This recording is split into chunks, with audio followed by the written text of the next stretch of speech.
यात्रा में शामिल होने के लिए आए हैं और इस तिरंगा यात्रा का उद्देश्य क्या है, ये तिरंगा यात्रा आने वाले दिनों में कहां पर और आयोजित होनी है, हमारा इस तिरंगे के नीचे, भारत की आन बान के शान तिरंगे के नीचे क्या संकल्प है। मैं चाहूंगा कि मनीष सिसोदिया जी आपके सामने विस्तार से बात। धन्यवाद संजय भाई।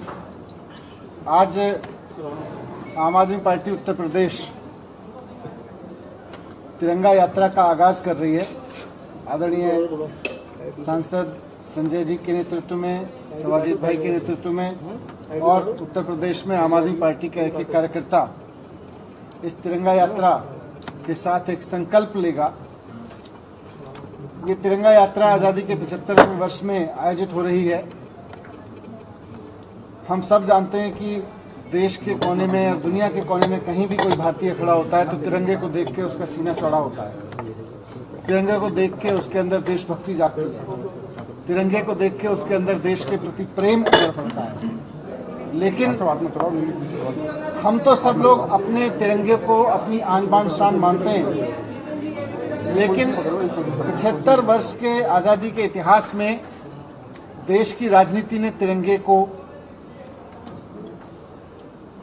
के लिए वो काम नहीं किया जिससे तिरंगा भी देश की राजनीति पे आन बान शान कर सके। आज हमारी आन बान शान, हमारा तिरंगा हमसे पूछता है कि 75वें साल में उत्तर प्रदेश में ऐसा क्यों हो रहा है कि एक प्रसूता को अस्पताल के बाहर बेड ना मिलने के कारण सड़क पे एक बच्चे को जन्म देना पड़ रहा है। यह तिरंगा हमसे पूछ रहा है। हमारा तिरंगा हमसे पूछ रहा है कि उत्तर प्रदेश में आज़ादी के 75 साल बाद भी सरकारी स्कूलों की हालत इतनी अच्छी क्यों नहीं हो पाई है ताकि एक गरीब से गरीब आदमी का बच्चा भी अच्छी शिक्षा पा सके। आज 75 साल बाद भी उत्तर प्रदेश में रोजगार की हालत ये क्यों नहीं हो पाई है, या शिक्षा का स्तर इतना शानदार क्यों नहीं हो पाया है कि पढ़ने लिखने के बाद एक किसान का, एक मजदूर का, एक आम आदमी का बेटा एक अच्छी नौकरी पा सके। मैं उत्तर प्रदेश में जब आदरणीय मुख्यमंत्री जी ने उत्तर प्रदेश में चुनाव लड़ने का ऐलान किया था तो उस वक्त उत्तर प्रदेश के शिक्षा मंत्री जी ने कहा था कि आप आइए, उत्तर प्रदेश में हमने स्कूल शानदार कर दिए। हमने कहा कि देख लेते हैं। तो मैं लखनऊ पहुंचा तो ना तो वो बहस के लिए आए, और जब मैंने कहा आप बहस के लिए नहीं आए, कोई नहीं, मैं अपने आप जाके, उत्तर प्रदेश तो सबका है, हमारा भी है, मैं लखनऊ में कुछ स्कूल, सरकारी स्कूल जाके देख लेता हूँ, तो पूरा पुलिस बल लगा के उन्होंने मुझे गिरफ्तार कर दिया, आगे नहीं बढ़ने दिया। संजय सिंह जी और हमारी गाड़ी को वहीं रोक दिया और कहा कि आप आज़ाद नहीं हैं, आप जा नहीं सकते। तो आज़ादी के 75वें साल में उत्तर प्रदेश में ऐसी सरकार क्यों है जो शर्मसार है कि दूसरे राज्य का कोई शिक्षा मंत्री आके अगर स्कूल देखना चाहे तो उसको पुलिस बल लगा के उसको रोकना पड़ता है।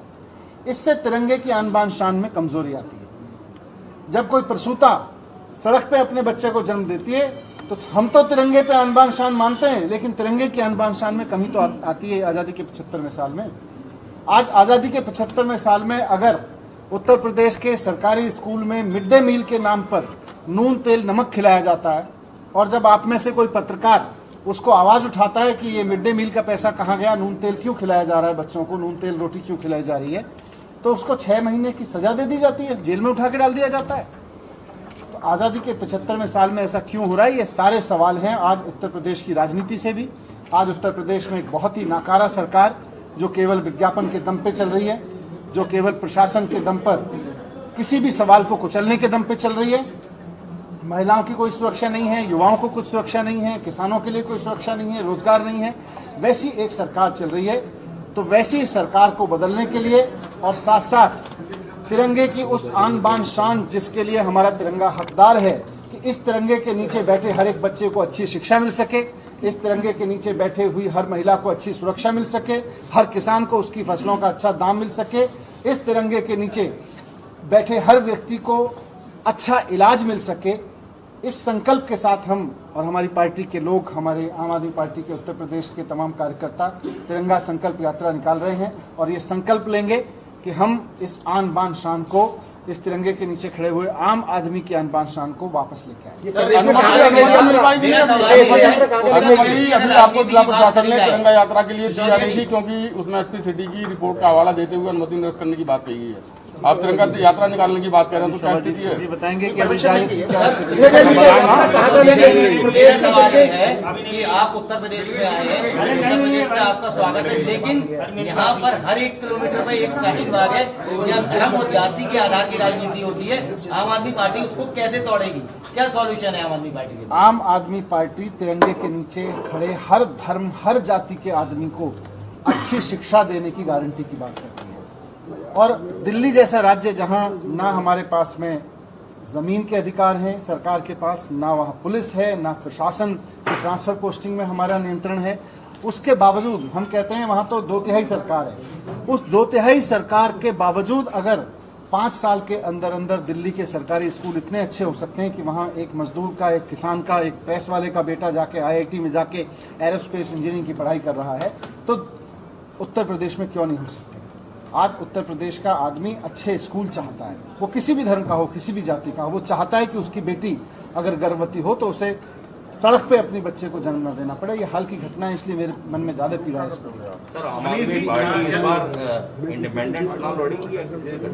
अभी हम 403 सीटों पर तिरंगा यात्रा की तैयारी कर रहे हैं, हम अपना संगठन बना रहे हैं और इस बारे में जो भी अपडेट होता रहेगा। यूपी में अगर आपकी सपा से गठबंधन की क्या स्थिति है? समाजवादी पार्टी से गठबंधन की क्या स्थिति है? दिल्ली की तरह बिजली मुफ्त और पानी का यहाँ भी होगा, किस तरह से आप? मेरा यही सवाल है कि इतनी ताकतवर सरकार जो प्रशासन के दम पर, पुलिस के दम पर कुछ भी कर सकती है, वो उत्तर प्रदेश के लोगों को फ्री बिजली क्यों नहीं दे पा रही है? इतनी महंगी बिजली क्यों? लेकिन मनीष जी, दिल्ली की जनसंख्या में यूपी जनसंख्या कंपेयर करें तो यूपी की जनसंख्या तो यूपी के उसके बजट में भी फर्क है। तो क्या उत्तर प्रदेश की सरकार ये मानती है, जो वर्तमान सरकार है, कि वो बड़ी जनसंख्या वाले राज्य को कैपेबल की सत्ता चलाने में कैपेबल है? क्या बड़ी संख्या वाले राज्यों की गलती है लोगों की कि उनको उनकी चुनी हुई सरकार उनको अच्छी शिक्षा, अच्छी स्वास्थ्य व्यवस्था नहीं दे सकती? आपने ही बोला कि बिजली मुफ्त देंगे, क्या उत्तर प्रदेश के एजेंडे में रहेगा ये? अभी जब चुनावी रणनीति आगे बनेगी तो आपके सामने सब चीजों का ऐलान करेंगे। आज हम तिरंगा यात्रा की बात यादव के साथ अलायंस हो सकता है आम आदमी पार्टी का 2022 के चुनाव में? अगर हो सकेगा तो आपके सामने बात रखेंगे। 2022 का चुनावी एजेंडा क्या है आम आदमी पार्टी का उत्तर प्रदेश में, ये जरूर बताइए। चुनावी एजेंडा हमारा ये है कि उत्तर प्रदेश में इस तिरंगे के नीचे खड़े हुए हर एक व्यक्ति को इस बात की गारंटी सरकार को देनी चाहिए कि हम आपके बच्चे को शानदार शिक्षा देंगे, irrespective of your financial position, आपकी धर्म, जाति, आर्थिक स्थिति जो भी हो, हम आपके बच्चे को अच्छी शिक्षा देंगे, हम आपके परिवार को अच्छा इलाज देंगे, सुरक्षा देंगे, किसानों को फसल की, तो ये सारा है। और इसी तिरंगे की आन बान शान को लाने के लिए आज हम तिरंगा यात्रा की एक सवाल और आपसे, जिस तरीके से दिल्ली के अंदर दंगे हुए, एक सवाल और है आपसे। दिल्ली में जिस तरीके से दंगे हुए, उस तरीके से क्या उत्तर प्रदेश में क्या उम्मीद करते हैं? दंगा तो कहीं भी करे, कोई भी करे, उसके खिलाफ होना चाहिए। दिल्ली के अंदर दंगे हुए या पूरे देश से? मनीष जी एक सवाल, मेरा सवाल है, थिंक टैंक ऑफ आम आदमी पार्टी, तो एक सवाल ये है, जातिगत जनगणना की मांग हो रही है और जो एनडीए के जितने भी दल हैं, सहयोगी उनके दल हैं, वो भी इस पे अपोज कर रहे हैं कि भाई जातिगत जनगणना होनी चाहिए। आम आदमी पार्टी का स्टैंड क्या है? अभी इस पे अपना एक स्टैंड हम आपको क्लियर करेंगे, लेकिन आज हम तिरंगा यात्रा निकालने के लिए आए हैं। और तिरंगा यात्रा इसलिए निकाल रहे हैं क्योंकि उत्तर प्रदेश में तिरंगे के नीचे खड़े लोगों के हाथ साथ जो उत्तर प्रदेश की सरकार ने व्यवहार किया है, वो इस तिरंगे की आन बान शान को कम करता है। इसी संकल्प के साथ कि हम ऐसी सरकार की निंदा करते हैं और हम इस तिरंगे की आन बान शान को वापस लाने के लिए, एक किसान के लिए, एक मजदूर के लिए, एक युवा के लिए, एक उसके अंदर एक संकल्प जगाने के लिए हम तिरंगा यात्रा। मनीष जी, तिरंगा यात्रा का कार्यक्रम क्या रहेगा? तिरंगा यात्रा का कार्यक्रम क्या रहेगा यूपी में पूरे? तिरंगा यात्रा का कार्यक्रम। मनीष जी एक सवाल और है कि तिरंगा यात्रा की आज आगरा से शुरुआत हो रही है। अनुमति इसके बाद ये सब बोल देंगे, आप चिंता मत कीजिए, कोई चीज छोड़ूंगा नहीं आप। इसके बाद 1 तारीख को नोएडा में मनीष सिसोदिया जी की तिरंगा यात्रा है और सिर्फ प्रभु श्री राम की नगरी अयोध्या में 14 तारीख को तिरंगा यात्रा है। 14 तारीख की तिरंगा यात्रा के बाद पूरे उत्तर प्रदेश के 403 विधानसभाओं में इसी प्रकार की तिरंगा यात्रा चलाई जाएगी और इस तिरंगा यात्रा के जरिए हम जनता को ये बताएंगे कि भारतीय जनता पार्टी का राष्ट्रवाद क्या है, आम आदमी पार्टी का राष्ट्रवाद क्या है? भारतीय जनता पार्टी का राष्ट्रवाद है कि गरीब के बच्चे को स्कूल में नमक रोटी मिले मिड डे मील में। भारतीय जनता पार्टी का राष्ट्रवाद है कि कोरोना की महामारी में लाशें नदियों में सड़ती रहें, लोगों को इलाज नसीब नहीं हो पाया। भारतीय जनता पार्टी का राष्ट्रवाद है कि उत्तर प्रदेश में 6 साल, 8 साल, 10 साल की बच्चियों के साथ बलात्कार हो रहा है, कानून व्यवस्था बनाने में वो सफल नहीं हो पा रहे हैं। हाथरस जैसा कांड यही हुआ जहां रात के 2 बजे गरीब की बेटी को जला दिया गया। भारतीय जनता पार्टी के राष्ट्रवाद के खिलाफ आम आदमी पार्टी का राष्ट्रवाद यह है कि गरीब के घर में रोशनी हो, 300 यूनिट बिजली उसको फ्री कैसे मिले। कैसे दिल्ली की तरह, जैसे शिक्षा मंत्री मनीष सिसोदिया जी ने आज आलीशान स्कूल वहां पे बनाए हैं बच्चों की पढ़ाई के लिए, स्विमिंग पूल का निर्माण स्कूलों में हुआ है, एयर कंडीशन कमरे बच्चों के लिए बने हैं, हॉकी के ग्राउंड बने हैं, एथलीट के ग्राउंड बने हैं, बच्चे अच्छी पढ़ाई ले रहे हैं। वो स्कूल का सपना उत्तर प्रदेश में भी पूरा हो। आम आदमी पार्टी का राष्ट्रवाद है कि हम उत्तर प्रदेश के लोगों को अच्छी शिक्षा दें, अच्छा स्वास्थ्य दें, मोहल्ला क्लिनिक की तरह गांव-गांव में यहां पे क्लिनिक बने। उत्तर प्रदेश में आज ऐसी सरकार चल रही है जो कहती है गांव-गांव में शमशान होना चाहिए। आम आदमी पार्टी कहती है गांव-गांव में स्कूल होना चाहिए, अस्पताल होना चाहिए, उद्योग होना चाहिए, रोजगार होना चाहिए, तरक्की होनी चाहिए, विकास होना चाहिए। हम शमशान बनाने वाली विचारधारा नहीं चाहते। बीजेपी एक मनहूस पार्टी है जिसने गांव-गांव में कोरोना की महामारी के दौरान शमशान बना दिया और 17 में इन्होंने कहा था हर गांव में शमशान बनाएंगे।